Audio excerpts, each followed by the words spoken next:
Hello ladies and gentlemen, Gapesty here. This is the tank guide for Normal and Heroic Blast Furnace. This fight can be fairly complicated for tanks, just like everyone in the raid really. There are a lot of things going on and many phases to go through, but most of it will come down to deciding between you and your tank partner which mobs you're assigned to in the later phases, and the relative positioning that you need to maintain, as well as watching for new spawns throughout the fight. So let's get started. Now, as you start the fight, you will initially have Foreman Feldspar, who's sort of a mini-boss, as well as 2 engineers and 2 security guards, split on either side of the room. The general strategy will be that your raid is split up, so one tank is on the left side, one tank is on the right, and you will each handle your own side, with one tank in particular holding Feldspar over there as well. Feldspar himself does not need to be tank swapped. Obviously, you'll need a slightly stronger tank to hold that guy as well as do everything else, and more healing on that side of the room. That said, for the primary phase, the main goal is to make sure that you, as a tank, pick up the engineer and the guard when they spawn, which will be right near where the large Ogron is on your side of the room. So you can see here that our Paladin tank, is holding them as best he can near the Ogron. The engineers have a tendency to run after other players and get threat, and they also will run toward the regulators that they're guarding. But other than that, you want to try to hold them near this Ogron so that DPS can cleave them down better. Probably the most important enemy for tanks to manage in this fight are security guards. Their main ability is defense, in which they throw their shield on the ground. You can see the shield there on the right side, and it will create a purple ring. This shield lasts for a bit of time, and while it is active, any sort of normal-sized humanoid mobs that are in the radius of that purple ring will not take damage from DPS players. They'll basically be immune. So, because of that, you have to, as a tank, watch very closely for when defense is used and move mobs out of it. Now, the defense has 2 basic caveats that you can work around. The first is that a security guard can only cast their defensive shield underneath themselves or another enemy mob within 10 yards of their location. So essentially, a security guard has to be fairly close to the position that it wants to actually throw a shield at. This means that in later parts of the fight, you can just prevent shields from being somewhere that you don't want them to be by keeping security guards away. And we'll talk about that in the next phase. The other main caveat is that because the shield is stationary and you cannot prevent it, you can move enemy mobs out of the radius of it, and they'll no longer have the damage reduction application on them. So that's usually the way you're going to handle it. In most of the first phase and much of the second phase, when a defensive zone drops and it's being applied to mobs that you are tanking, so you see them with the defense shield buff, just back away a few yards, get them out of that ring. Once you're certain that they're out of it, then you can just stay where you are and proceed with the fight as normal. Now, when you start the fight, you and your tank partner want to split the security guard and the engineer, pulling them to the respective sides. Again, one of you will have Foreman Feldspar as well. But regardless, you want to pull them and stack them up at this position that you see here on either side respectively, where a bellows operator will soon drop down shortly after the fight. And these will generally be active throughout most of the phase. The reason that you want to tank underneath them is for increased DPS, so that your own cleave damage plus the area effect damage from all your DPS players can cleave off of the operator, who's generally the primary target, and hit all the other lesser mobs. Now, as mentioned, the defense zones that are dropped by the guards generally only apply to sort of smaller or humanoid type mobs in this fight. It does not apply to the Ogron in particular. So what that means is that Ogron that you see there, even though he looks to be standing in that purple ring, he's not getting his damage taken reduced. So DPS are able to kill him as normal. So there's really no downside to tanking everything in that Ogron position. You just have to watch for the defensive or defense buff underneath them and move the humanoids mobs out of it. The Ogron is stationary for most of the phase, so he can't be moved. Now, throughout all the first phase, DPS and healers and whatnot will be trying to blow up the regulators on either side and you can watch the boss frames to see the health of the regulator on your side. Once a regulator on a side is killed, if a Bellows operator Ogron is still active, that operator needs to be tanked by you immediately. It also needs to be phased away from the raid because it will do a breath attack very frequently, and that you don't want to hit other people.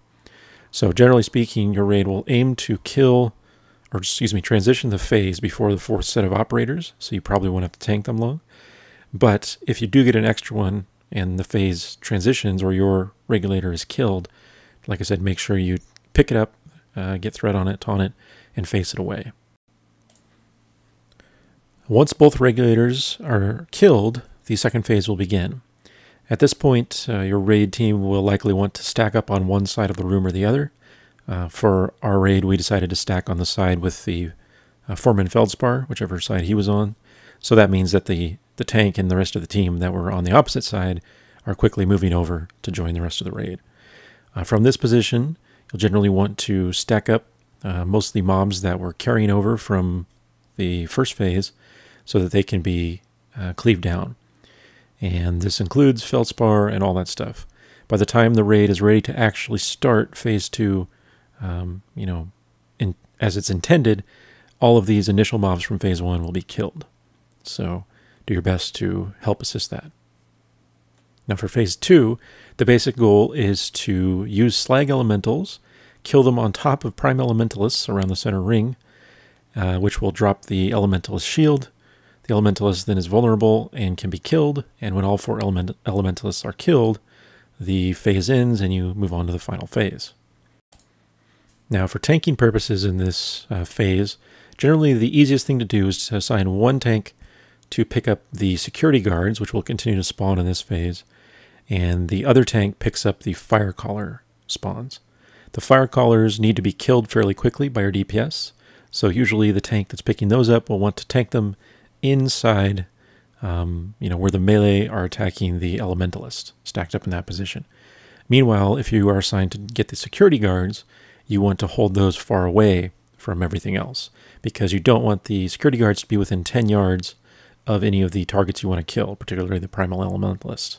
So, just again, usually you'll be split. The fire caller tank pulls the fire callers into the raid. You can use stuns and just normal interrupts to help interrupt the cauterize ability that they'll use. And if you're on the security guards, hold them away from the raid. So you can see in the top left are paladin tanks holding guards back there. The guard tank can do his or her best to kill them as quickly as possible, but generally speaking, your job will just be to survive until the rest of the raid is able to get through this phase, at which point they will then help you kill off the remaining guards as you enter phase 3. I should also briefly mention that there are many slag elemental spawns in this phase, which are not tankable mobs, so don't worry about it. They will fixate on random raid members, and while they're fixated, they will just start shooting bolts of fire at that player, which are actually very minor in total damage, and you can't prevent it anyway, so just don't worry about it. Now once the final 4th primal elementalist is about to die, the entire raid will want to move into a nearby cubby. So basically as far back to the back left or back right of the room as you can get. For tanking, the tank that was not tanking the security guards at the time should make sure that he or she picks up the Heart of the Mountain, who is now active, quickly pulls it into the cubby with the rest of the raid. The basic strategy for this phase is to keep the raid stacked pretty close together, because throughout the final phase, the boss will drop pools underneath random people of melt, and these basically do heavy damage over time, and they expand in size. So you can see one at the bottom right there. So the basic idea is that you will move with the entire group, pulling the boss along with you, as well as any of the guards that might be active still, and killing the guards off, and then finishing the boss off at that point. And as you move around, based on pool spawning, you use up more and more of the room until you get to the final cubby on the opposite side of where you started, and by then the boss should be dead. There is a tank swap mechanic in this final phase, so as mentioned, it's important that the raid kills the remaining security guards that are on the off tank at the time, so that the off-tank is free to taunt the boss and not, risk dying too quickly.